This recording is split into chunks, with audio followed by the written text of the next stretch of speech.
Voilà, bonjour les amis. Alors aujourd'hui, on devait étudier Matthieu, chapitre 18, les versets 21 à 35. Mais vous savez, c'est l'histoire de Pierre qui demande s'il doit pardonner 7 fois à son ennemi. Et Jésus lui répondant, je ne te dis pas 7 fois, je te dis 70 fois 7 fois. Vous vous souvenez de ça? Eh bien, donc comme on le connaît et qu'on l'a lu il n'y a pas très longtemps, je vous propose plutôt d'aller voir un texte qui n'est pas au programme de lecture, qui est dans l'évangile de Matthieu, mais le chapitre 18 aussi, mais juste un peu avant, les versets 6 à 10. Mais quiconque entraîne la chute d'un seul de ces petits qui croient en moi, il est préférable pour lui qu'on lui attache au cou une grosse meule et qu'on le précipite dans l'abîme de la mer. Malheureux le monde qui cause tant de chutes. Certes, il est nécessaire qu'il y en ait, mais malheureux l'homme par qui la chute arrive. Si ta main ou ton pied entraîne ta chute, coupe-le et jette-les loin de toi.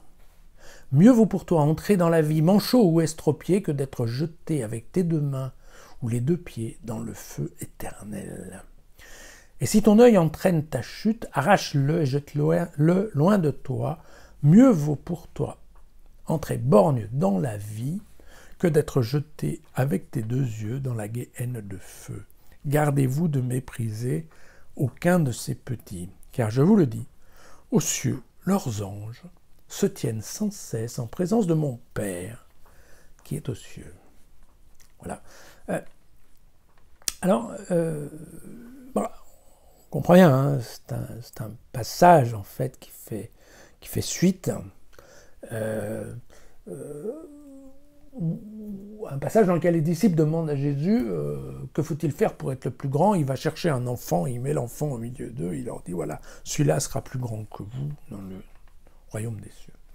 Et donc, après, il y a des éléments, quand on les lit aujourd'hui, quand on parle de scandale et qu'on parle des problèmes avec sa main ou avec les yeux, voilà, on pense de nos jours tout de suite à un certain nombre de choses qui sont les fameux scandales sexuels ou autres de l'Église.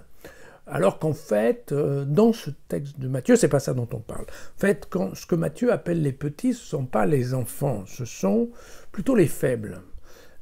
Les faibles et, dans le cas présent, ceux qui arrivent un peu tardivement dans le monde chrétien.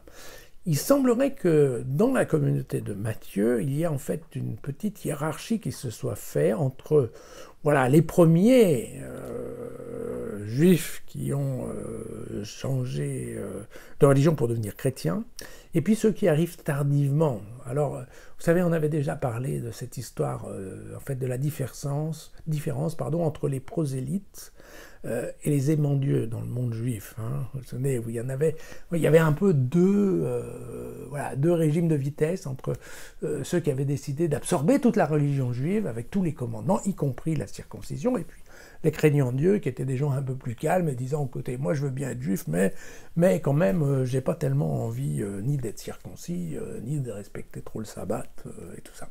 Et donc, en fait, il se passe un peu la même chose dans la communauté chrétienne, c'est-à-dire qu'il y en a qui ont assez vite rejoint la communauté de Matthieu, et il y en a d'autres qui rentrent bien au fur et à mesure. Normalement, ce sont aussi d'origine juive, mais qui n'ont pas encore complètement absorbé l'ensemble des commandements de Jésus et l'ensemble des textes. Et donc, en fait, il y aurait un peu un snobisme, on va dire, de la part des anciens, sur les nouveaux arrivants. Et c'est ça, exactement, ce qui est en train de condamner Matthieu, en utilisant, en fait, des termes et des phrases qui font partie de la tradition juive, en fait, hein, puisque, typiquement, ces histoires de couper la main ou couper le pied et d'aller dans la géhenne de feu, typiquement, ce sont un discours tout à fait de l'Ancien Testament. Et donc, ne pas... Le message, c'est ça, c'est de ne pas rejeter ceux qui viennent à la communauté, peut-être un peu tard, mais en tout cas de bonne foi. Hein. Il s'agit de pas leur mettre en fait un blocage au départ en les considérant un petit peu comme, je dirais, des chrétiens de seconde classe. Donc, voyez-vous comme quoi vous voyez, ne pas les soumettre, voilà, à la tentation, voilà, du désespoir, hein, en fait, c'est ce que veut dire, voilà, c'est ce que veut dire Matthieu ici en disant attention, méfiez-vous parce que ces petits-là, Dieu les voit en fait de très près et donc il saura s'en souvenir. Voilà, comme quoi l'ambiance ne devait pas être forcément toujours très bonne dans la communauté de Matthieu à l'époque. Voilà. Dans toutes les communautés humaines, on retrouve bien les mêmes côtés sympathiques et les mêmes côtés un peu moins sympathiques. Voilà, à demain.